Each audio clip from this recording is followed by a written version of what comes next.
All right, we're going to finish up talking about causes, signs and symptoms, and nursing interventions related to postpartum hemorrhage. We are also going to talk a little bit about some placenta abnormalities and then uterine inversion. And we will finish up with this unit. So when we talk about postpartum hemorrhage, really when you're thinking about postpartum hemorrhage and you're thinking about vaginal delivery versus cesarean section, the definition of a vaginal delivery with postpartum hemorrhage is a 500 ml greater blood loss. So looking at anything greater than 500 milliliters for a vaginal delivery and 1,000 milliliters for a cesarean section. It's something very common. It happens probably more often than any of the other complications, other than shoulder dystocia, I would guess. But it's a very common cause of maternal morbidity and mortality, not just in underdeveloped countries, but also worldwide, because oftentimes the symptoms and signs of postpartum hemorrhage go unnoticed. So you have to be cognizant of early and late postpartum hemorrhage. When you are thinking about postpartum hemorrhage, this falls under that section where you need to be very concerned about checking the mother's fundus, looking at her vaginal pad, looking at her vaginal flow, asking questions, ensuring impeccable documentation so that we are cognizant of our mom's blood loss. So we want to talk about the risk factors, and when we're talking about antepartum, which is before delivery, antepartum, what we see with preeclampsia, it is common nulliparity, meaning her first pregnancy with multiple gestations, so twin or more. If the woman has had a prior postpartum hemorrhage, it's very common for that to reoccur. And so when we talked about shoulder dystocia, we also talked about how that has a way of repeating itself. And so truly, when you are thinking postpartum hemorrhage, again, once a postpartum hemorrhage, always postpartum hemorrhage.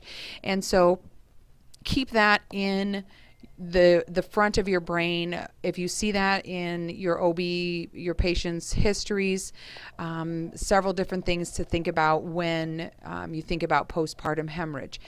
Now, when you're thinking about it in the intrapartum period, this is during delivery, post-delivery, or postpartum, things to think about with a prolonged third stage. So what is third stage? Recall what third stage is.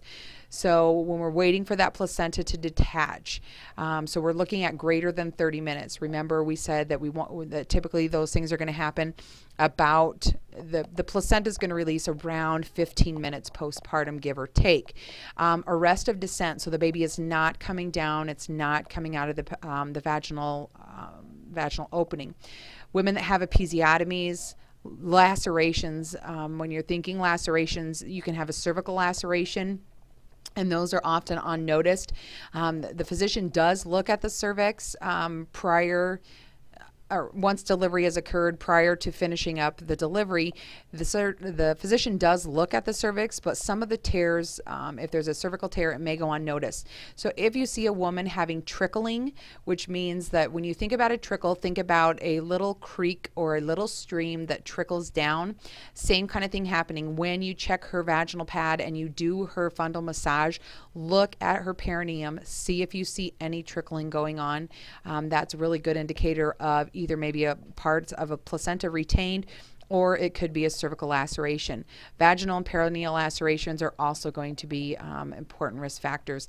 Assisted delivery, so using those forceps, using those vacuums, having some type of trauma when you are in, when she's in the delivery stage of labor. And then the augmentation of labor. So if we're using Pitocin, what happens is the chemoreceptors become so full of oxytocin when we augment labor that if we try to give additional Pitocin in that postpartum period, her uterus doesn't respond to that. So then rather than using Pitocin, we need to go to the next drug, which might be Hemabate, it might be Methergin, it might be Cytotec. It's all going to depend on what your physician wants to utilize, but you're going to need to go to that next step of preventing hemorrhage. So while we're thinking about preventing and managing postpartum hemorrhages, what we need to think about awaiting separation of that placenta. So not pulling on the cord, not rushing that third stage of labor. If you leave the cord uncut, spontaneous placental deliveries, oxytocin. So those are things that we want to be cognizant of. And then when you are in delivery, once the baby is born, once the placenta has been delivered, then we're going to administer oxytocin, either IV or IM. If she's been on oxytocin, then we're going to move to Hemabate or Methergin IM. If that doesn't work, then we're going to move to the other one. And if that doesn't work, then we're going to go to Cytotec rectally. So anticipating what those nursing interventions are going to be. Taking that emergency kit into each and every single delivery that you do will be very, very important. Getting that cord clamped and getting it cut, and then controlled cord traction. If you're getting on 20, 25 minutes waiting for the placenta, just giving a little bit of gentle traction by the physician will do this, can help expedite the process of the placenta delivering. Causes of hemorrhage due to tone, so uterine atony. It's checking that fundus, and that fundus is boggy, or the uterus is boggy. Trauma, so things are listed out. So there's been some type of traumatic incidents.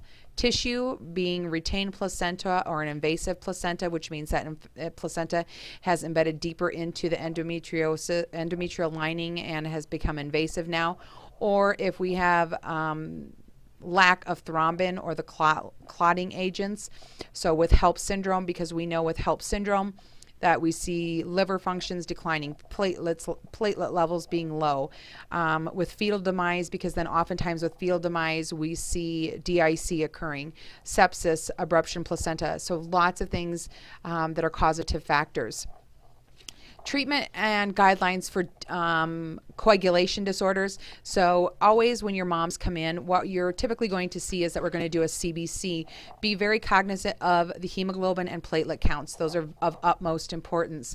If she has a bleeding disorder and she's on the low molecular weight heparin, Lovenox, or if she is on heparin, then we need to be looking at her PT. We need to be looking at the PTT, INR, finding out what her bleeding times are, looking at specific fibrinogen levels.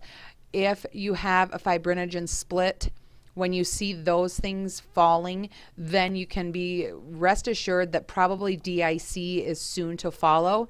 When we're talking about D-dimers, that's looking specifically for inflammation in the lungs, so that's going to be really associated with your pulmonary embolisms.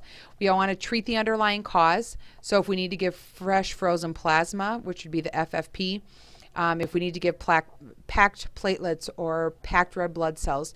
So being aware of what the cause is and then offering treatments as they arise. The number one thing you can do is massage that uterus. Make sure your fundus is staying firm. Inspect for lacerations. Inspect for trickling. Inspect her perineum while you are doing those fundal massages, especially in those first 4 hours. Offering or administering oxytocics. So your oxytocin or Pitocin, Hemabate, Methergin, Cytotec, and then surgical intervention if necessary, which would be your worst case scenario. We will watch a video about postpartum depression and postpartum blues in class, but do take a moment to read over that. With postpartum blues, you can see that it's sadness that doesn't really impair functioning. With postpartum depression, it's going to last longer than 2 weeks. We see it being much more intense and invasive. And then postpartum psychosis is when the mother eventually moves into wanting to harm or kill the baby. So we definitely want to identify this early. We do see early postpartum screenings being done in the hospitals prior to our patient's discharge, which is a wonderful tool. So we know who's going to be at risk and who we need to be watching a little more closely for. Third or fourth stage complications. So looking at things that might cause us to have concern about our patients. Temperatures greater than 100.4, tachycardia, bradycardia, hypotension, hypertension, lethargy, inability to rest or sleep. So obviously, you know, in that postpartum period, our moms are going to be excited and anxious and nervous and have just a vast array of emotions going on. But, you know, watching those vital signs is important. palpating that uterus, watching the lochia, watching edema or swelling in the perineum, especially if we're looking at episiotomies, third and fourth degree lacerations. Those will be important. Watching the breasts, making sure that the nipples aren't cracked, offering suggestions, offering help. And if we have the inability to void or have a bowel movement, then those are things that we are going to need to address. So nursing interventions are listed out up here. I don't think I really need to spend any additional time on these interventions, but they're all going to be utilized to prevent complications in our postpartum person. Lacerations and episiotomies should be assessed every shift. Or if your patient complains of pain, you want to make sure that you are looking at her perineum. Use ice for the first 8 to 24 hours because that will help decrease swelling. It decreases congestion. It will also promote comfort. Use that Rita scale that we have talked about earlier, preventing constipation. So high fiber, offering stool softeners, and then pain medication as needed. And you'll oftentimes see an NSAID ordered in that postpartum period. Different things to think about when we're talking about subinvolution, inversion, as well as placenta accretia. So we talked about subinvolution of the uterus. We want the uterus to normally go through involution and return back down to its prepregnant site low in the pelvis. With subinvolution, that's happening slower, probably a sign of complications. So it's usually caused by an infection or retained placental part. So what we will be looking for is medical treatment. So maybe the use of methogen, antibiotics if it's an infection. And then if we can't clear it up with either of those options, then we're going to plan to do a DNC or dilatation and curettage. When you're looking at uterine inversion, that is when the uterus comes out of the woman's vagina after delivery. And so it's just the uterus turning inside out after delivery of the placenta. There's information listed out up here. We talked a little bit about it in class, but what you will see is that the mom will become hypotensive, she'll become bradycardic, and the way that we're going to fix that is following these steps over here on the picture, but your physician will be the one doing that. So with immediate replacement though, remember you want to give a tocolytic to relax the uterus, so giving some terbutaline sub-Q will be very good. And then once the physician has the uterus replaced, then we're going to want to go with such options as Pitocin, Hemabate, or Methergen to increase the contractility of the uterus. So it is definitely a medical emergency, something that needs immediate help. When you're looking at invasive placentas, there are 3 types, placenta accretia, placenta incretia, and placenta percretia. And those are dependent upon how deep into the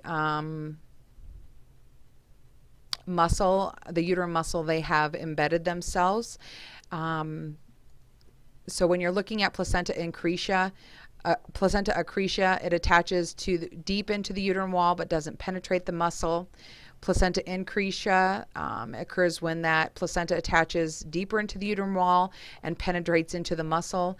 And then with placenta precretia, that is the least common condition, but that's where your placenta starts to attach to other organs, probably most likely such as the bladder. So you do need to be cognizant of the different types of invasive placentas that there are. When you're trying to diagnose, or your physician is trying to diagnose, what we see occurring is that these invasive placentas have a much longer time, so longer than 15 minutes, longer than 30 minutes, let me take that back. Longer than 30 minutes to release. The primary concern is going to be for postpartum hemorrhage, because if you have a placenta still intact, then you have a very excellent bleeding source for that mom. So it can be life-threatening, and a hysterectomy is really the common therapeutic interventions. But when we lose our uterus, then we also lose our ability to conceive and motherhood. That wraps up postpartum and postpartum complications. So please come to class prepared with questions. Jot some questions down while you're listening or now that you're done listening, and bring those to class, and we'll discuss questions further in class. Thanks so much for your attention.